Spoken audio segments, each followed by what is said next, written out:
Vamos fazer um exemplo, então, de cálculo. Você entendeu essa história aqui ou não? Então, eu tenho lá uma corrente num fio, pode ser uma bobina, pode ser uma espira, pode ser uma coisa deformada qualquer. Calcule o campo gerado por esse cara aqui. Então, primeiro eu calculo o potencial vetor, faço a expansão de multipolos dele e vejo que o termo de mais baixa ordem, que é o termo de dipolo, tem uma cara muito amistosa, né?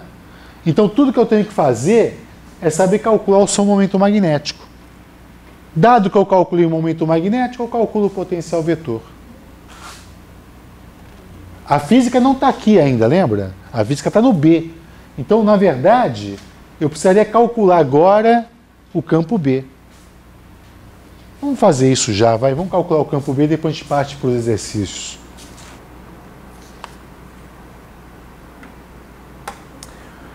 Ok, então o A, vou escrever assim, A dipolo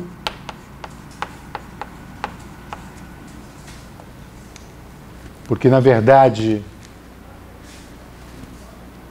vem cá, por exemplo, o que mudaria se eu tivesse um circuito assim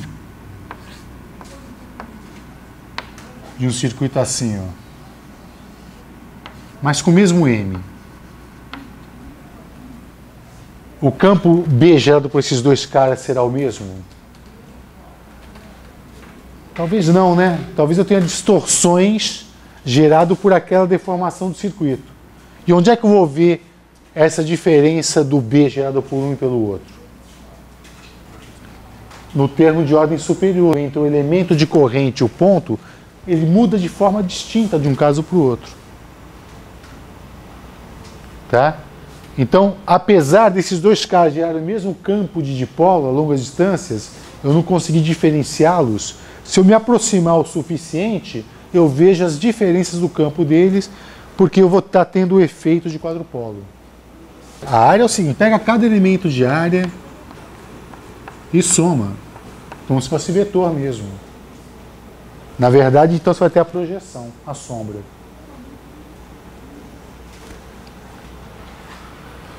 Ok, entendeu?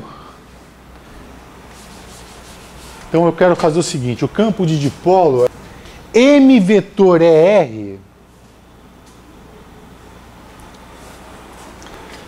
imagina que o M esteja aqui e aqui está o vetor R.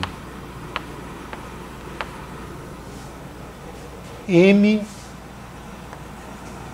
R2. Concorda? Eu fiz esse produto vetorial aqui, ó.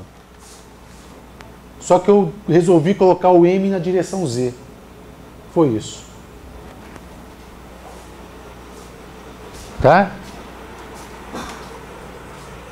Então ele...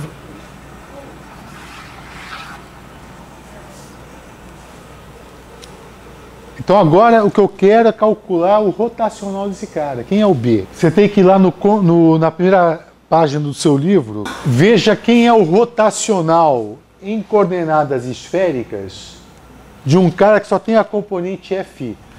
Nós já vimos essa expressão no caso de polo elétrico, só que até aparece um P. Né? Inclusive, adivinha como é que são as linhas de campo B de um dipolo magnético. Exatamente iguais, são iguais a um dipolo elétrico. Então tá aí, quer dizer, é assim, essas são as linhas de campo de um circuito. Você calcula o campo na aproximação de dipolos ou na expansão de multipolos.